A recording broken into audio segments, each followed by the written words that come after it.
Thanks. So just go ahead. Yes. So Okay, cool.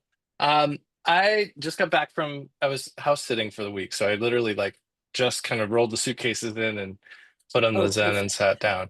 So, but I'm happy to be here, and I wanted to make a little different plan tonight. You know, we've been moving stepwise through Trungpa Rinpoche's on training the mind in this series, and I don't know how everybody's feeling, but I've had some feelings this week, and so I thought that maybe this would be a good night to just talk about ways of working through things and have a dialogue. So that's really what I'm hoping we can do tonight, and I think it's going to be of value, hopefully, for all of us. So we'll start out with a short prayer of refuge, and then I'd like to lead a short practice. So let me see if I can get my screen shared.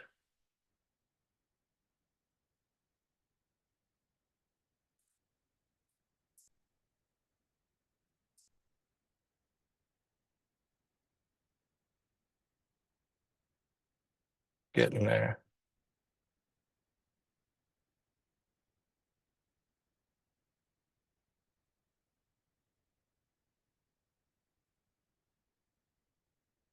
Okay.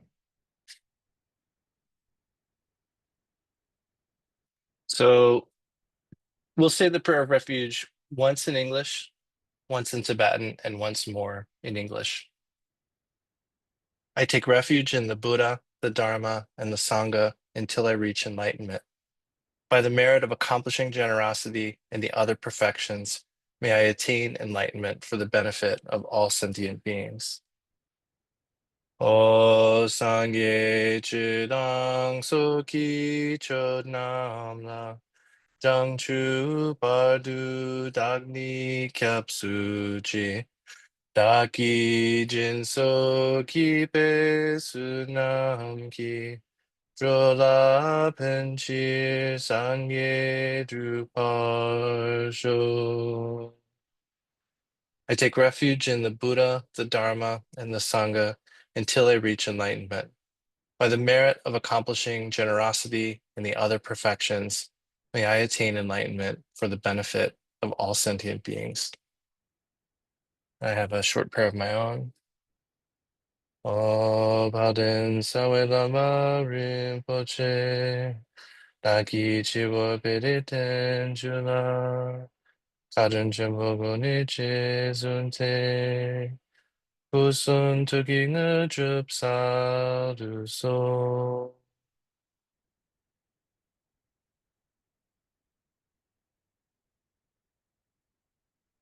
Okay.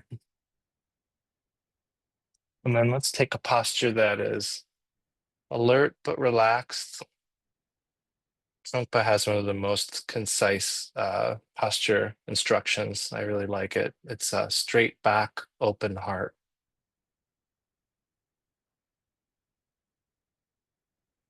And let's just take a couple breaths naturally.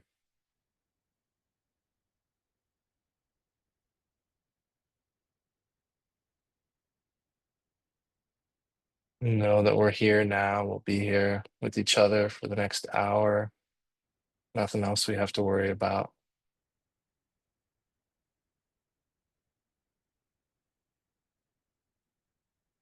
We just said the prayer of refuge, which includes the Bodhisattva aspiration.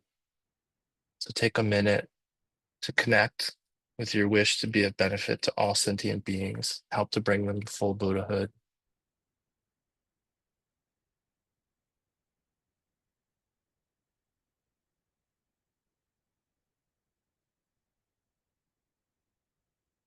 Think about beings vast as space,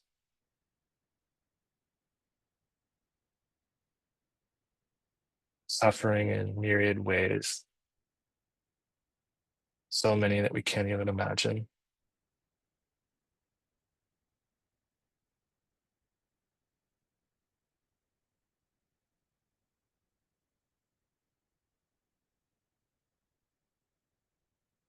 And since we've connected with our intention, now let's connect with where our body meets the earth. Could be the soles of your feet or where you're seated, or your hands on your knees or in your lap. Try each of those and see which one feels best right now.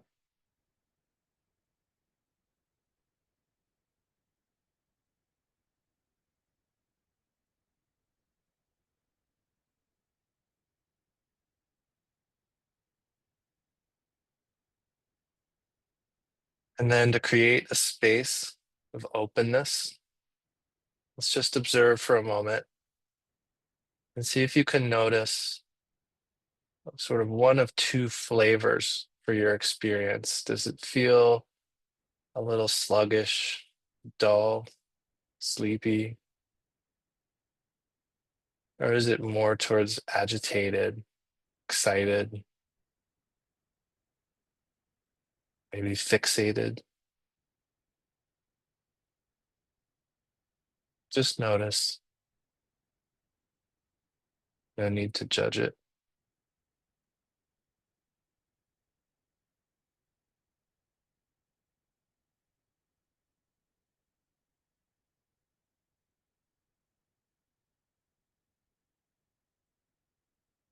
And know if you ever feel like you're activated in a way that's unhelpful during this practice or at any time, you can always shift your attention, shift your posture, think about something totally different if you like.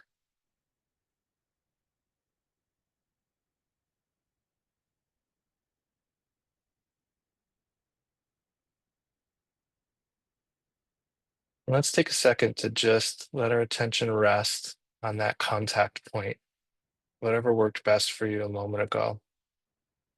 If it still feels like the best one, place your attention there gently.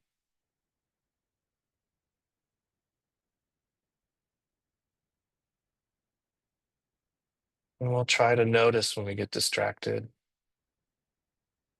And when we do, let's give ourselves a little attaboy, a little pat on the back for noticing the distraction, and then happily come back to the anchor.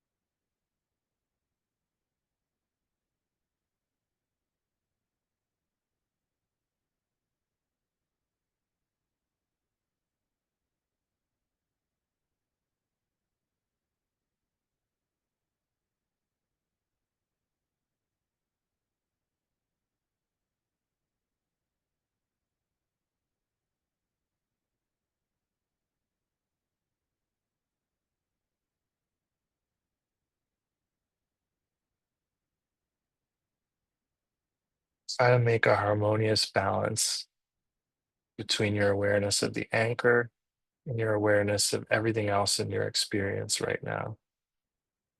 So you're not just aware of the anchor, you're also aware of the sounds in the room, sensations, thoughts that pass through your mind. We just observe those from our anchored place.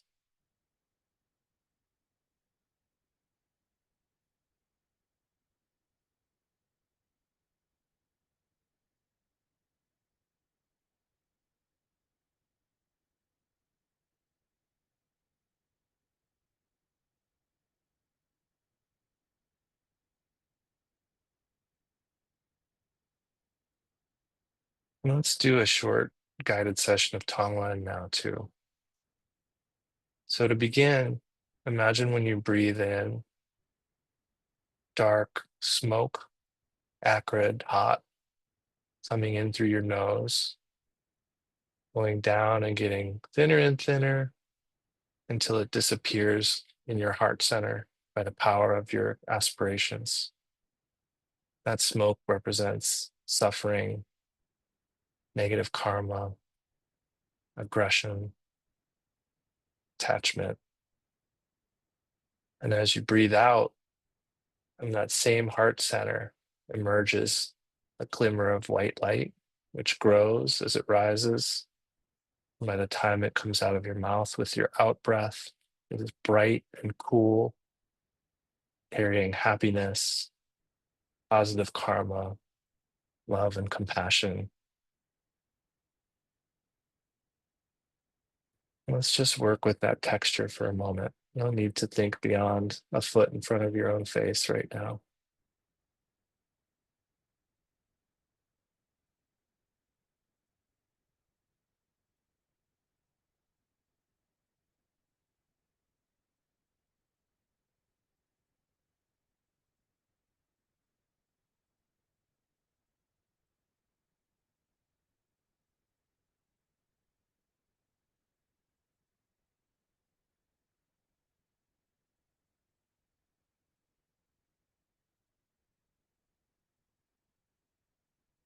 And then take a moment to think of the person who most naturally causes love and compassion to arise in your mind.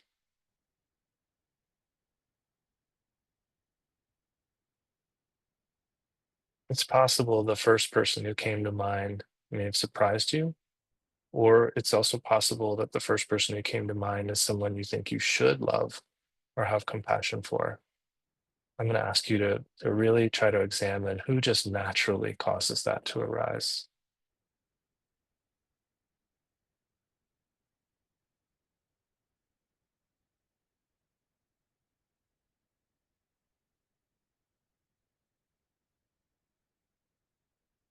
And we'll work with that individual as the initial subject of our tong-len.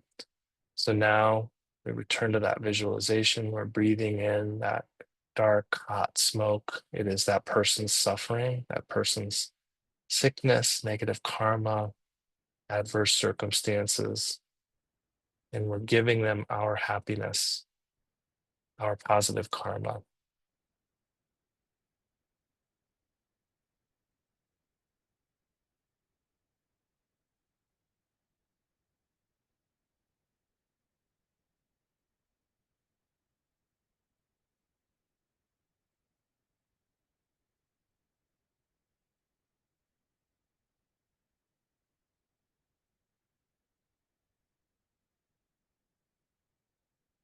And then let's put a couple other people nearby, one on either side of that individual, breathing in the smoke, the suffering, breathing out happiness, love, compassion.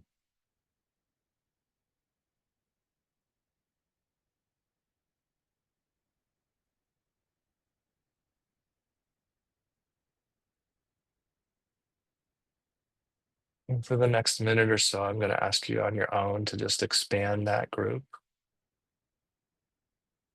More and more people. Notice that as you expand, what happens as you breathe in and out remains the same. You're still able, no matter how many people it is, to take on that suffering, bring it into our heart center, have it disappear by the power of our bodhicitta. And from that bodhicitta, breathe out a happiness, a compassion that is there and ample for everybody. And so we'll take about a minute to expand out. And when we get to that minute, I'll tell you to include all people.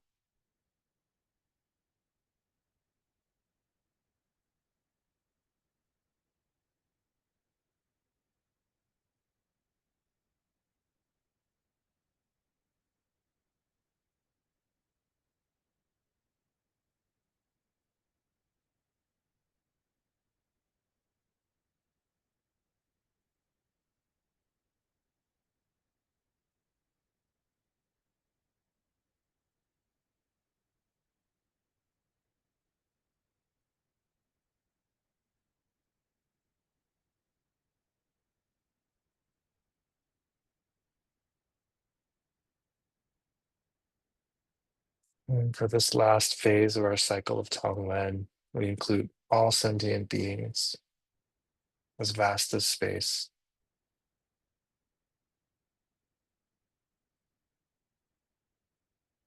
clearing away all suffering. giving to each being in just the way they want it, happiness, safety, and comfort.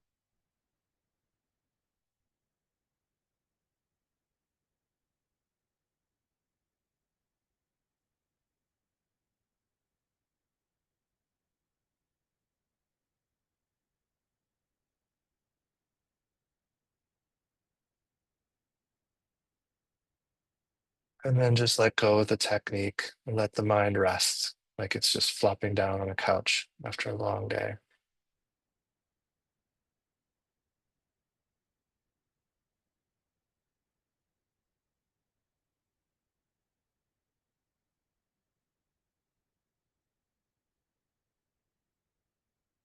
In a moment, we'll move on.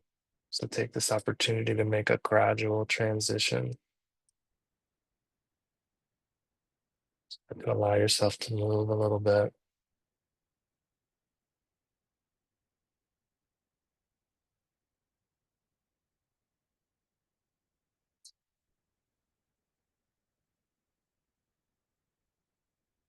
Okay, thank you. So I just got back from house sitting for a friend, and yesterday was Sakadawa, which is one of the most sacred days on the Buddhist calendar. So I did a fair amount of practice and did some song smoke offering ceremonies, and yeah, I debated sharing this story or not because I'm not sharing it because I want any kind of recognition, but I thought it was a little entertaining. Um, there was a pool at this house where I was staying, an above ground pool that had been tarped off since winter time because we get winters here in Ohio. And so can everybody else hear me? Yes. Kira says she can't Okay. see you, but I everyone can see Lama Adam, right? Oh, can't hear. I think it's probably a Bluetooth I can situation hear. too.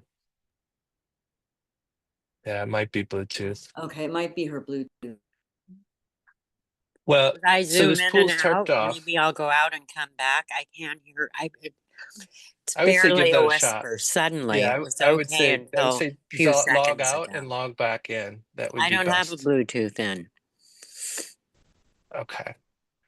So this pool is tarped off, and the water started to collect from snow and rain and all of those things, and they hadn't opened the pool yet, obviously. And so the first few nights I was there, I started to hear the frogs in the area. They have a lot of property, so I was hearing loud frogs, and then 2 3 days in, there was like an explosion of tadpoles in that pool, just so many tadpoles. I don't think I've ever seen tadpoles really up close. And there were just so many of these things. And I kind of want to, I'll see if maybe I can share a picture.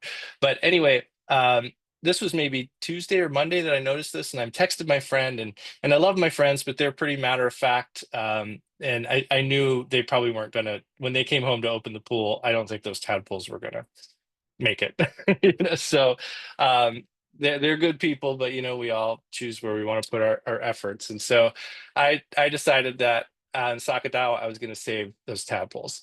So it was hot, and I used a pool skimmer, and I just kept skimming these little beings out of the pool and putting them into a bucket of water, and it was like endless. It took me like 2.5 hours, like, and I really was thinking too, like, because I've been reading one of Khenpo Rinpoche's teachings, and talking about how, like, we know our bodhisattva aspiration is fulfilled when we never leave any being behind, when we never abandon any being.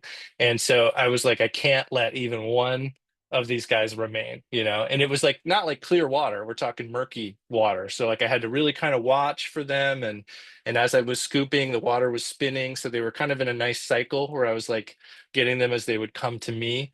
And then and at some point I just couldn't find any more, and I really looked, and I even tried to scoop into the areas where I couldn't see, and I'd gotten them all. And so I did a little research on where to put them, and it's a risk either way, whether I put them in the pond in the front or in the creek in the back. So I actually cut them in, not literally cut them in half, but I split them in half and put half in the pond and half in the creek.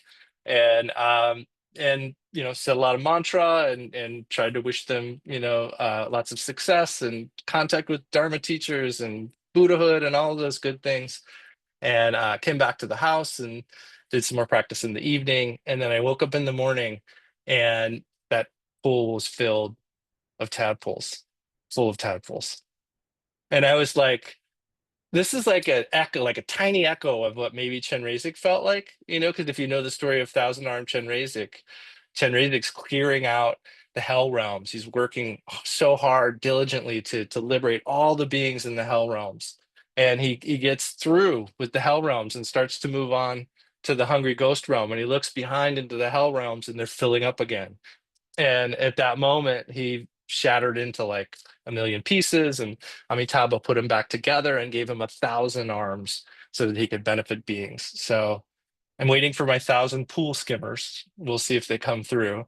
But not the same thing. But it did really strike me, that idea of like how this doesn't end. Like there is an idea of being done in relative terms with our bodhisattva work is an illusion. Like it's a chimera, like it's a mirage. We're never going to get to the point where this work is done until Buddhahood. So but as long as this is a relative kind of situation where there's a beings that we need to save, then that cycle. That's why samsara is cyclical. That's why the word in Tibetan core is like a wheel. It just turns and turns and turns. You never get to the end of a circle. You just go around and around and around. So that's why this isn't a matter of just racking up good karma or just racking up good results. Like this is a matter of seeing through the illusion, seeing through to the emptiness and to the clarity of the ultimate situation, and seeing that openness, that limitlessness, and that clarity is loving and compassionate in a way, and that's like what our Buddha nature is. So I want to bring that story up because if we think that there's going to be a time where all of a sudden we don't have to work with our strong emotions, um, that's just an illusion, really, until we've finished the path. Up until the very end, we need to be on our game, And when I say on our game, I mean not just always doing our prayers, always getting up at a certain time to meditate, always doing the certain practice that someone told you to do every day. I also mean being aware of when your intention to benefit beings means that you need to do some resourcing, something to take care of yourself so that you can kind of bring the bars back up. The video game, like, we need to like build back up. So that's one of the things I want to talk about tonight. And I mentioned earlier, I'm kind of throwing the script out the window tonight because I think it would be a good time to talk about ways that we persevere and ways that we take care of ourselves. And I think we can do that. We're going to have to do that with some strict guidelines because I want to have a dialogue. I want to hear from everybody. But what I'm going to ask is that everybody keep your comments to about 1:30. I tested today. That's actually kind of a long time to talk. And if you get to 1:30, I'm going to tell you, and you got another 30 seconds, and then we're going to move on to somebody else. But I want us to be able to share, because I think there's something really important about community, particularly when we're talking about getting through situations. And I think I think some of the best ways I've learned to take care of myself have been things I've heard from other people. So you don't have to share if you don't want to, but I want to make some time to talk about these kinds of things, and in a very practical way. So what I'm not looking for, well, let me not say that. You're welcome to talk about your Buddhist prayers and practice, but I'm really I'm kind of hoping that you can find the things that those prayers and practice are a symbol for. And what I mean by that is, our practical lives, our mundane lives, are filled with symbols. And that's a lot of what we're working with in Vajrayana Buddhism. So like, if there is a thing that makes you feel strong, that thing could be, like a painting you have, or it could be a song you like to listen to, or it could be a certain food. It could be cooking a thing. There's a million different things that we do that we may not think of as Buddhist practice that can be, and that we should be aware of. Because another thing is another way to look at this. I'm working with somebody on a program that we'll be doing with my nonprofit soon called Dharma Deathmatch. And the idea here is it's going to be like Dharma Deathmatch, self-care versus diligence, or not diligence, but self-care versus like perseverance, or something, like taking two things, cultural preservation and reform, two things that seem to be opposites and seem to be in conflict or combat, dissonance, and then find how we can get middle ways between them. So the idea is to talk about these things and maybe talk about some things that are not always comfortable to talk about, and then see if we can find a middle path between those things, because that's really what we're working with all the time here, is these seeming paradoxes, and being able to find a middle way through, or even just be able to hopefully even just find an awareness of when we're biased one way or the other. And so that program also, we talked a little bit about how it's kind of like choice points. And I was working a little bit with this idea of like choice points, fulcrums of awakening. So I love that. It's kind of nerdy. I know physics isn't the best marketing necessarily, but I think these moments when we have a choice to make, like in this moment, do I expand or do I contract? In this moment, do I push or do I step back? In this moment, do I turn to others for leadership or guidance, or do I trust myself? These kinds of things, like these moments, the awareness of these moments is vital, and it's what we're cultivating when we do meditation, really, too. Because when we notice we're distracted, there's always the possibility of, that idea that popped into your mind that you think you have to write down. That's a choice point. Do you have to write it down, or could you come back to your meditation? There are circumstances where it could be either one. I mean, sometimes stuff's really important and you actually do have to write it down. Probably not as often as we think, but I'm just saying, like, we need to know in these moments, not just default to a specific thing that we always default to. I don't think that is what awakening is about. Just me talking, but I think it's about knowing in the moment what's happening and knowing what is actually truly the best choice for that moment. Because the minute we start to just lean on instructions we've heard and do those things without awareness and without compassion to ourselves and others in the moment, then we're just kind of going to sleep. It's not really waking up. So this idea of choice points is another thing to kind of think about, that like there's always a moment where you're going to go one way or another. And it's good to know when those moments come, because then you can not only make a choice that you think is most informed and beneficial for that moment, but you can also see after the fact, did that work? Did that meet what I hoped it would? And I think one of the ways we test that is the intention. So knowing your aspiration to benefit beings, knowing your aspiration for enlightenment, that's the broad view. And that's what we need to take these small decisions and connect to that. So for instance, there may be a morning where you wake up and you would normally do a practice, but you sit down and it's making you more anxious, progressively more anxious the longer you sit. Is that aligning with your aspiration to benefit all beings? Sometimes it might. I think, we didn't do the window of tolerance today, but I know most of you have been here when we do that situation where you check if you're outside of that's range of a 3 to an 8 on a 1 to 10 scale, 1 being spaced out, 10 being hyper focused. That 1 or the 2 or the 9 or a 10, that's probably a good sign that you shouldn't be doing any sort of serious meditation. That's probably a good time to, have a tea or whatever it is that helps get you back into that window. So so I just wanted to make that point too about choice points here, and the connection between intention and action, because that intention is just, to me, I've been thinking of intention more and more as just like a big warm couch. Like it's something we can lean back into when the little decisions we have to make seem so hard.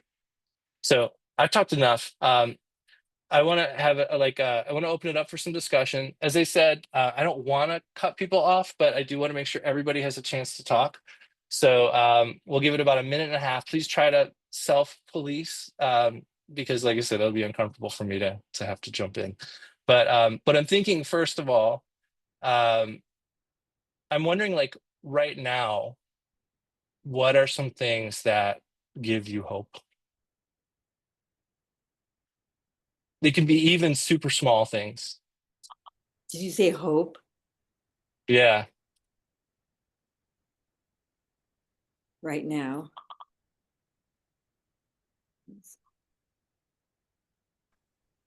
The fact that I have an escape plan, that I can always just simply drop everything, assuming I can escape a certain overarching responsibility, and move to Woodstock and basically go into a sort of semi-retreat for the rest of my life. I love that, Bruce. Good to hear your voice. I would say good people give me hope. Seeing people do good things, that gives me hope. Yeah, yeah. Hey, so can I follow up on that one? Um, where are places we can see people doing good things? Because If I you kind of see, want to do that. I know, right? If you go online, I mean, there's certain people that are, I know, right? It's so rare these days. You I can see Can people. you Yeah. hang on just a second, Kira? Go ahead, Lisa. Yeah. Oh, yeah. Like if you go online, you can find, like, sometimes I look for people who are, it just makes me feel better. Look for somebody who's doing something really amazing, helping somebody out, and then it gives me hope and makes me feel better. Yeah, Uh, yeah. That's funny. I've never tried Googling. I might just Google people doing good yeah, things and find see what some, I happens. know, I can maybe send you stuff. Yeah, that's awesome. Kira? I see people being kind in the street walking my dog.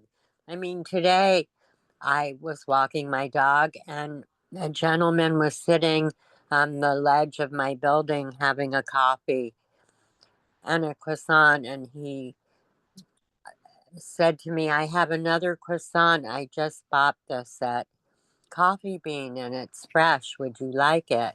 You know, and he was Oh, my dog and he was just lovely. And while walking my dog, I met a woman who had a big dog, but my little dog and the big dog fell in love. And so we walked together and they were lovely. You know, for me, it's moments here and there. yeah. Thank you. Yeah, that's good. And it's one of those things too where probably like negativity bias comes in. I think that's another thing to as we're building mindfulness. Like I think when we walk around, we may be more looking for the things that feel negative or that we have a problem with. And I think it does take some conscious effort to spot like, well, on the one hand, to spot the really nice things, like the obviously nice and good things happening. But it's kind of another thing also to just spot things going normally and go, oh, like that's just a person doing what they do on the street, and that is its own kind of comforting thing. It is. I mean, I'll share an affirmation I say every day when I go out and particularly when I'm driving. When I'm driving, it's I'm surrounded by attentive, stable, kind drivers because people drive like maniacs in LA. Right, Lisa? I'm Yeah. sure you would agree. And my other affirmation is I'm surrounded by kind, polite, genuine people. And believe me, I walk down the street and I see more assholes than you can imagine. I live in West Hollywood, you know. There's an ambulance a minute, people overdosing, people robbing people. I mean, never stops. But nevertheless, so that I feel safe and not paranoid, I do that, you know, and sometimes Yeah. the Mahakala and Akshi mantras to be protected when I'm out in the world, so to speak. Well, So thank you. work. Anybody else have hopeful sources of hope, even little ones? Maybe I could share one. What gives me hope is going to the beach and seeing the waves still crashing in and out. comforting. Jody? Continuity of things. So I just spent a week in Jackson Hole, Wyoming, working, and I got to hang out in nature that was just like, it looked like Nat Geo pages from Nat Geo, it was so perfectly beautiful. And that gave me hope, because you look around and you're like everything is perfect in nature. Like the flowers, the tetons, the way all the nature moved together, and everything had its own, I don't know, it was like this bird, these like red tail hawks would like go after these other birds, but everything just kind of grooved together and was okay. So I was looking, Yeah. I was like, you know what? Like we should maybe take something from nature. Like it's not that everything is perfect for us, but we can take, I don't know, that feeling from it. Like everything's going to be okay. Like this is really beautiful just the way it is. Yeah, that reminds me of that idea of like that circle, that cycle, like that is how it is. And that means, yes, there will be birds chasing prey. Um, that is also just kind of how it is. And what makes us different, what makes us fortunate as Dharma practitioners is we can actually process teachings about causes of happiness and causes of suffering and do something about it. There are a lot of animals that, no animals, as far as we know, have that ability. A whole lot of people don't have that ability, not necessarily because on the one hand, it could be because of their faculties, but it could also be just because there's a whole lot of people who never even exposed to this. And frankly, this is hard, right? Like Dharma is a challenging thing. If you came to Buddhism thinking it was going to make you feel good right away, that reminds me actually. And Mike, if you wanted to share, I'll right after this. I saw a great quote yesterday from a guy named Daniel Kahneman, who wrote a book called Thinking Fast and Slow. And it's a great book, talks all about the idea of system one and system two thinking. System one is the intuitive, quick thinking, like kind of like unconscious, almost subconscious. And then system two is the thoughtful, rational, slow side of things. And he said, right at the beginning of the book, he said, often when we're faced with a complex question, we answer a simpler one without noticing the substitution. And that got me thinking about our quest of finding lasting happiness and bringing lasting happiness to all sentient beings. And how, for me, that a lot of times just without noticing, I say, how can I feel good right now? That becomes the question, and that question is not always wrong. If I really think about the complex question, I might need in that moment some sort of comfort or to feel good right in that moment, but I need to notice the substitution of the question and then try to actually answer the more complex question. Well, sometimes there's a simple answer to how could I feel better in this moment, like making a cup of tea or eating something because you didn't eat all day. Sometimes Yeah. an explanation for not feeling good, or taking a hot bath to feel better. My grandmother used to say, roast a chicken, take a hot bath when the chips are down. Yeah. Yeah. Mike, did you have one you wanted to share? It's okay if no. You good? Okay.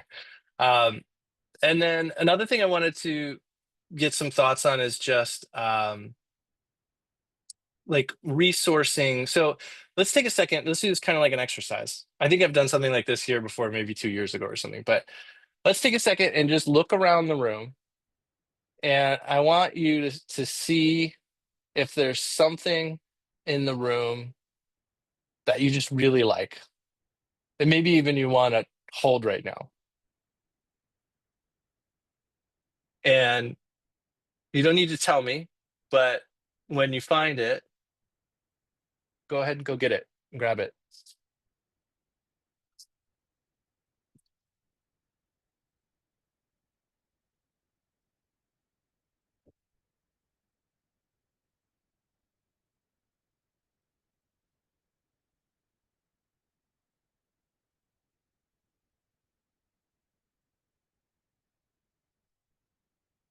All right.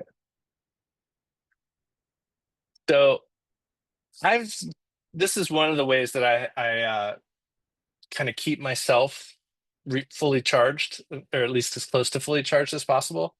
Um, this is not what I picked up right now, but I do in front of me, if you could see, I have a ton of little rocks. So there's just these little groupings of lake rocks from Lake Erie. And I actually have some from Thailand here too.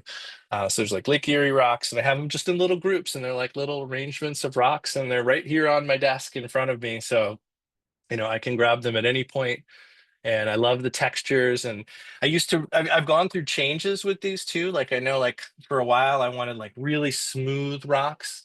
And then when I had a challenging time, I noticed all of a sudden I was getting rocks that were like gouged or chunks out of them or sharp edges. And that became comforting to me to have those things.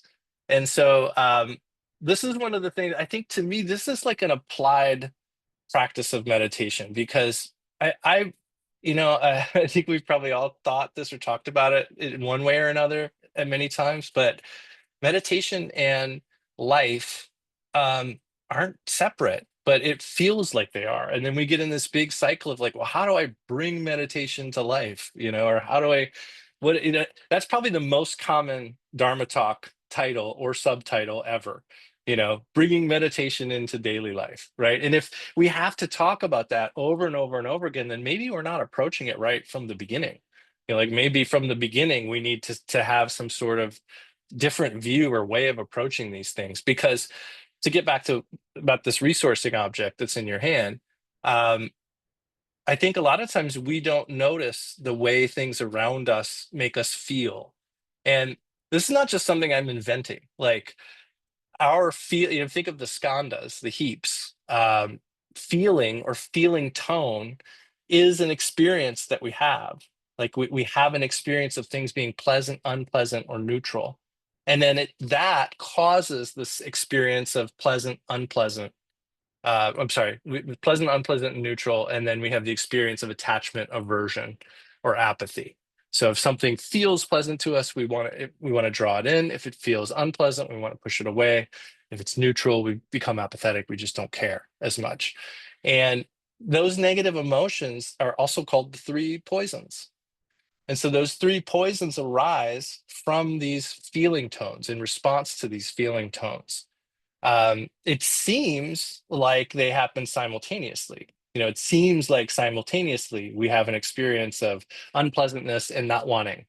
But there is the way this seems to play out is that these are sort of stepwise. I mean, you can also look at them as happening simultaneously, but we can, with an experience, with an awareness of the feeling tones that we're experiencing, sort of preclude or redirect our responses.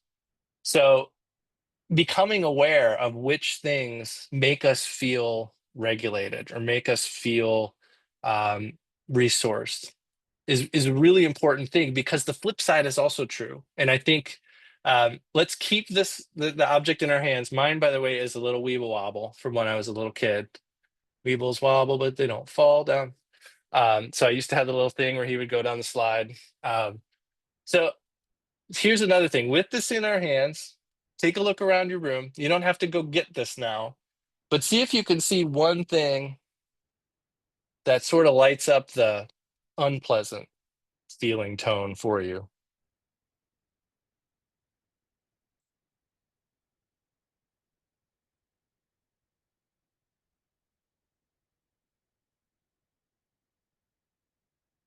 And knowing that, or once you've found it, you might want to consider if you want to put that away.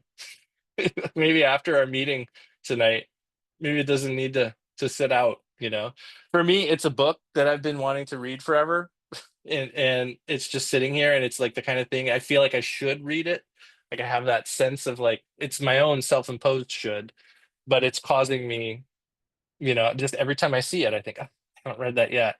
And putting it away is not ending the aspiration to read it. It's just getting it out of where it's affecting me negatively when I see it.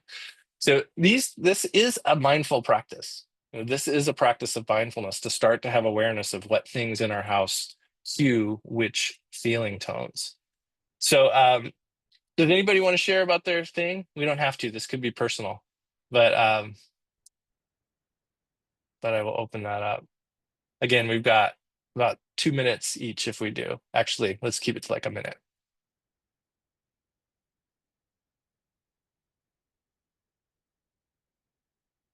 And if nobody wants to share, that is totally good too. Oh, what is it? It's I got to switch to gallery view. from my There we garden. go. It's an orchid. Awesome. Wow. Did you grow it Yeah, it grows outside. naturally? Yeah, it grows. It's an orchid plant. It's orchid. It comes from, yeah, Ah, then it just I didn't bloomed. know you had orchids in Cali. Yeah. So it just bloomed and it's pretty amazing. I mean, look at that. Yeah. Do orchids smell? Do they have a scent? Uh, No? Huh. I've never been able to keep them alive. I think they're beautiful though. Yeah. Yeah, they have them at Trader Joe's. I don't see the orchid. Smart and Final has even better ones than Trader Joe's. Oh, is that cool? Oh, Jody, that's stunning. beautiful. Your sounds amazing. So I think one last topic I want to cover before we start to wind down is we talked 3 years ago. I remember because I was in this house when I was visiting my mom a couple years ago when I gave this talk. We talked a little bit about nonviolent communications. I know Daniel is a big fan of that. And I also wanted to just offer that today as another tool that you can work with because it is a way of communicating, but it's also a way of thinking and noticing how we think. And so there are four main parts to that. And I think the ones that for me internally are most beneficial are an awareness, first of all, of when I am like able to discern an observation from a judgment. So really being able to like instead of like jumping to the judgment part, to try to just be able to kind of back up and just observe. And this is really kind of what we did in the beginning when we tried to discern, am I feeling agitated or am I feeling dull? You know, that is not a matter of saying this is bad, this is good, or I don't want this. It's a matter of just noticing what's happening. And so I think, first of all, that practice alone can be very helpful in the moment when we are in a judgment. It's grabbed us to just go, okay, wait, can I just state what's happening without judgment? You know, and even just trying to formulate that can be helpful. The second step or the second component is feeling, being able to actually express, even just to ourselves, what we feel. And the trick here is a lot of times feelings that what we think we feel is actually what we're thinking. So we might say like, I feel like I'm being ignored. Like that's not a feel, it's not an emotion. Like you might be being ignored, you know, like, and if I were talking to somebody else, I might say, I keep saying things and you're not responding, you know. um, but that's an important distinction there. Another kind of awareness to generate is this: what is the actual emotion I'm feeling? And something that's really beneficial with that is getting a list. I don't have it handy, but I have a list of like 80 words for emotions, and being able to like really gain some nuance in the way you talk about your emotions with others or even just yourself. Um, and then the third component here would be needs.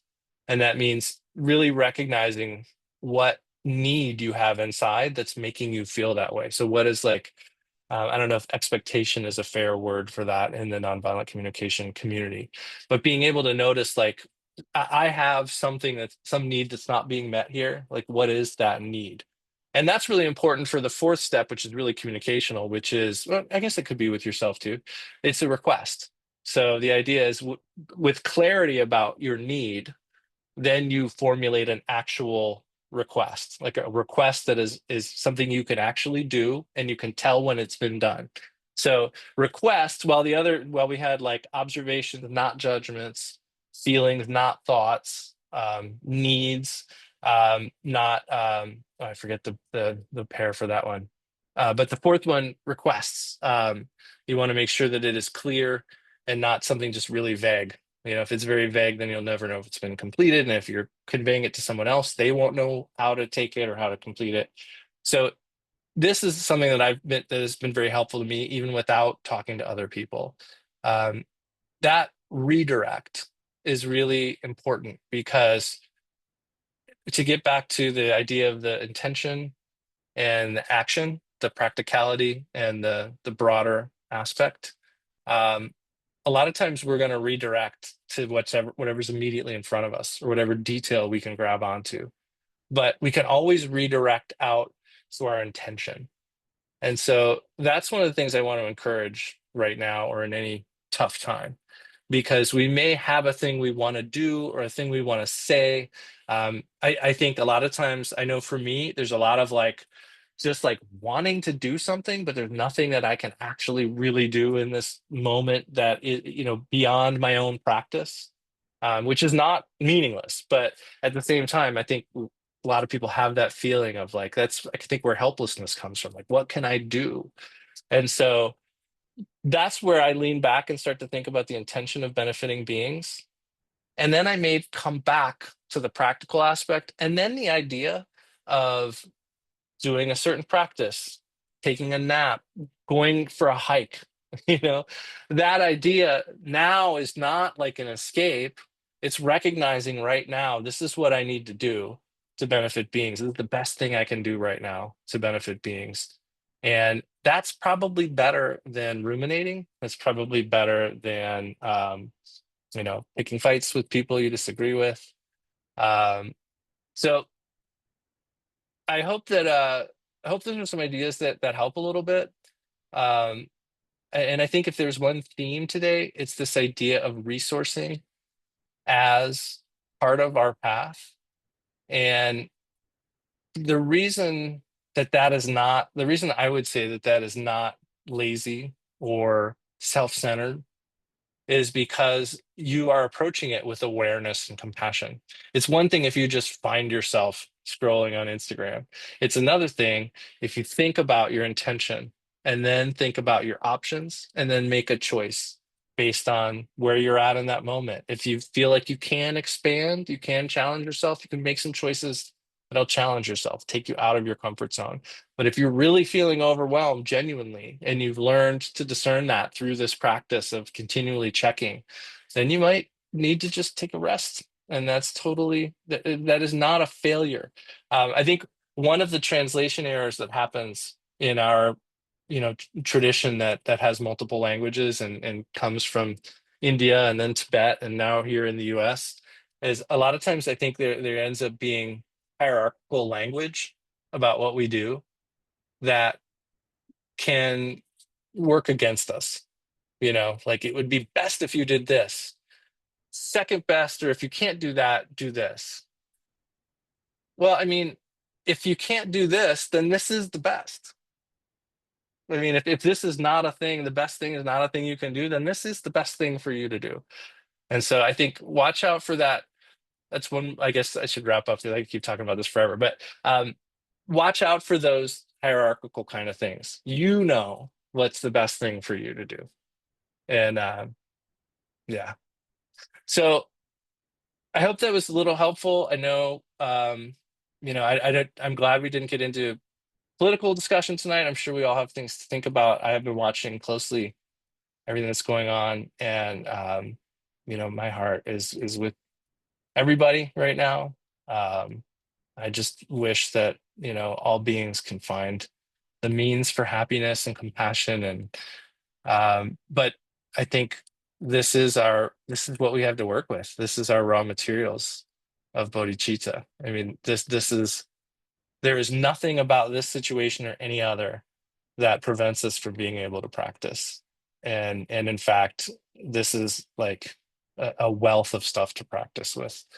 So if when things feel hard, again, just come back, lean back into the aspiration. This may be a phase of time where we have to inhabit that broad altruism more than the immediate little steps that we would like to see happening.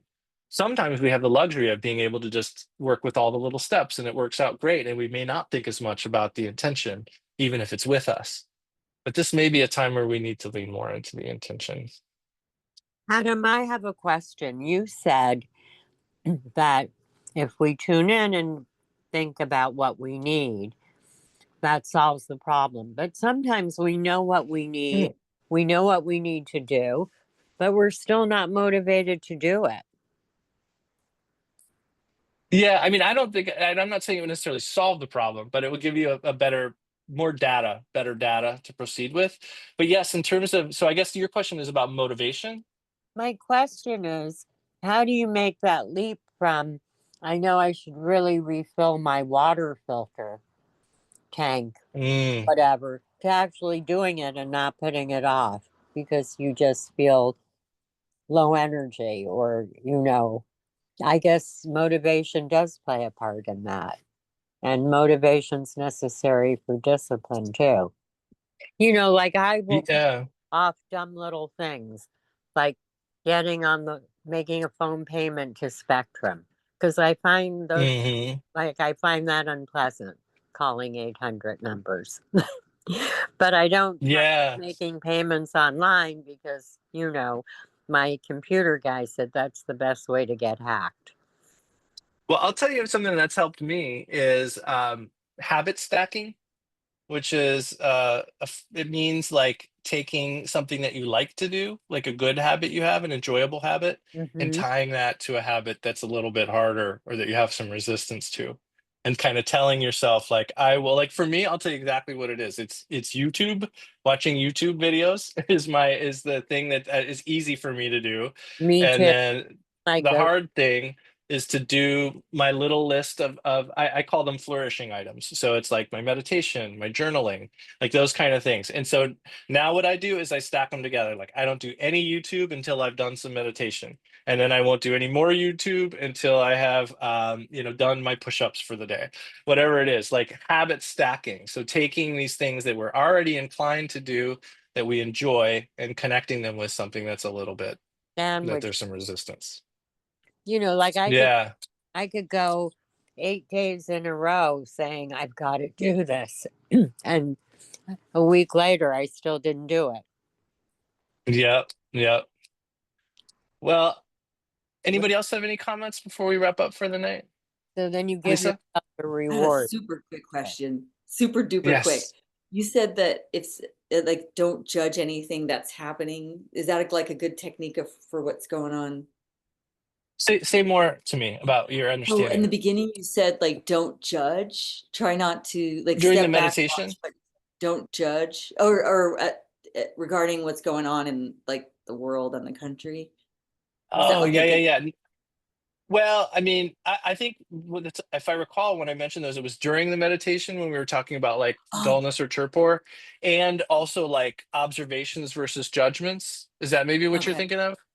Yeah, so Yeah. I would say I think what the way thanks for asking that question because it gives me a good chance to clarify. So I think the idea is that we need observations and we need judgments, but we're clearly biased in one direction. you know Yeah. like we're gonna go to the judgment usually for most of us, and much less likely that we're going to move in the observation direction. So it's kind of like the technique of mindfulness. The goal of mindfulness is not never to think or never to just react to whatever pops into our mind ever again. It's to counterbalance that reactivity, to counterbalance that distractedness. And so similarly, I think with observations and judgments, like observations is more the broad side, and judgments is practical. And similarly, like feelings and thoughts. So the invitation, I think, about like events of the day, things in the world, is when you feel that bias, that it's almost like a groove or a rut in the ground where the water's going to go because it's deeper. When it seems like it's going towards judgment, redirect to observation, at least for a little bit. I think it was Pema Chodron who talked about the idea of like when there's a habit that you like this is a good example. it's not like you can't ever judge, but if you take even 5 seconds to just figure out, like, that's why I gave you that option of like, can you even just formulate the words for an observation that's free of judgment? Because then you've just taken a short amount of time and you've broken the habit in that amount of time. Like, you've literally cut that habit for that time. And that's actually pretty huge. And you can do that many, many times and it will become the new groove. I mean, that's the whole premise of everything we do in Dharma is we can make these new grooves, and get our new groove on. Well, I appreciate you letting me kind of freestyle tonight. And yeah, it was really nice. If I start talking, I'll talk another 10 minutes. So let's dedicate the merit. Let me share my screen for that. And we will continue with our regularly scheduled program next month. Okay. So there's going to be 2 of these. So we'll say the first stanza and then the second. Oh, there it is. By this merit, may all beings obtain the omniscience of Buddhahood and defeat our common enemy, wrongdoing. From the stormy waves of birth, old age, sickness, and death, may we free all beings. To the courageous Manjushri, who knows everything as it is, Samantabhadra, who also knows in the same way, and also all the bodhisattvas, that I may follow in their path, I completely dedicate all this virtue. And then take just a moment to rest the mind.